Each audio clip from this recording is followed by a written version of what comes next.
สบายดีพ่อแม่พี่น้องป้องปายเบิดสุคนเนาะ FC ทางช่องบ่ภูมิ Channel เนาะมื้อนี้บ่ภูมิก็สิมาตามแนวทางให้พี่น้องคือเก่าเนาะสำหรับเวลาพัฒนาเนาะครับเนาะโอ้ยนี่มันออกพี่น้องข้างบน597ข้างล่าง25ก็เข้าที่แต่2เนาะพี่น้องเนาะสำหรับชุดเต็มก็เข้าแต่2เนาะตัวเด่นบ่ภูมิเขียนใส่เต็มมันก็เลยบ่น่าเบิ่งนะมันเป็นชุดสรุปเนาะนี่ครับสำหรับชุดสรุปมื้อนี้เนาะก็ถือว่าปังเนาะพี่น้องเนาะก็เข้าที่5225เนาะมาที่ตัวกราฟเนาะพี่น้องเนาะนี่ก็ดีใจกับ FC เนาะพี่น้องเนาะนี่ก็ได้ตัวกราฟเนาะพี่น้องเนาะก็ไปตามกันต่อนะครับสำหรับงวดวันที่26พฤษภาคม68นะครับเด้อบัดนี้ก็มาตามกันต่อเลยครับสำหรับงวดวันที่26พฤษภาคมเนาะครับเนาะ26พฤษภาคม68สำหรับเวลาพัฒนาเนาะครับเนาะเราภูมิบ่ได้จับคู่ให้หลายเนาะพี่น้องเนาะเข้าแต่ตัวเด่นสำหรับชุดเต็มเนาะ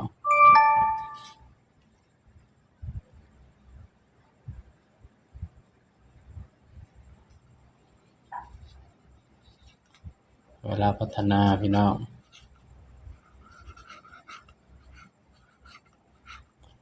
นี่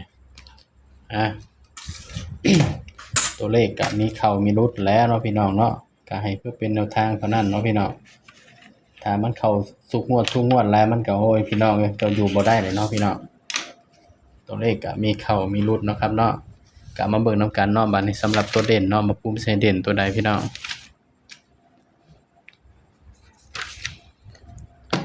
892597งวดก่อน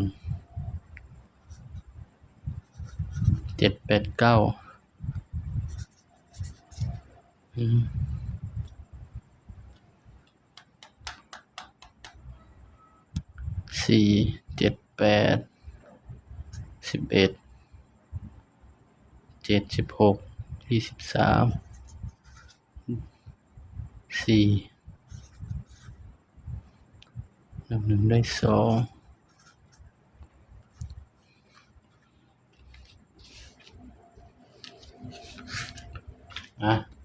ตามกันต่อเลยพี่น้องเนาะสำหรับตัวเด่นนะครับเด้อนี่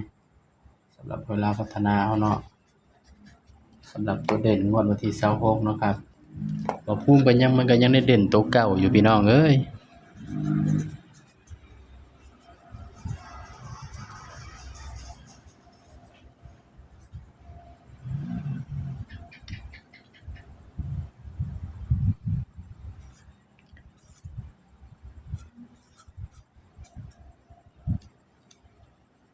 28ได้10 17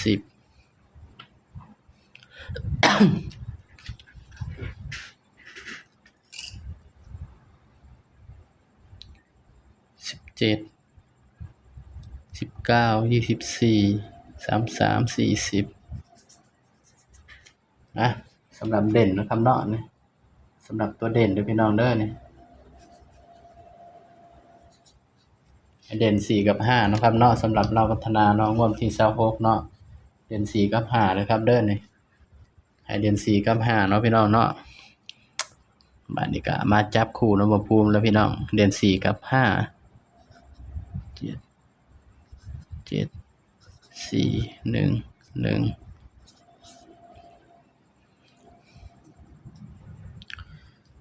เด่น4กับ5เนาะครับเนาะบัดนี้ก็มาจับคู่นำกัน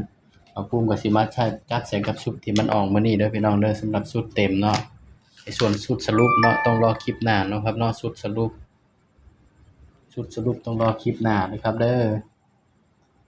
เอาก็มาจับคู่นำกันพี่น้อง42 47 48 49 52 57 58 59เนาะครับเนาะนี่สำหรับชุดเต็มเด้อพี่น้องนี่ส่วนชุดไอ้ตัวเด่นเนาะมาภูมิให้เด่น4เด้อครับนี่เด้อครับเด้อนี่ ไปมักแนวทางบ่ภูมิก็อย่าลืมฝากกดไลค์กดแชร์กดติดตามช่องบ่ภูมิ Channel ด้วยเด้อครับเด้อส่วนสุดสรุปเนาะคือมื้อนี้นี่เนาะส่วนสุดสรุปคือมื้อนี้เนาะพี่น้องเนาะต้องรอคลิปหน้าเนาะพี่น้องเดี๋ยวบ่ภูมิจะสิมาสรุปให้4คู่แบบนี้คือเก่าเนาะสำหรับคลิปนี้เนาะก็ฝากพี่น้องกดไลค์กดแชร์กดติดตามช่องบ่ภูมิ Channel ด้วยเด้อครับเด้อสบายดีครับ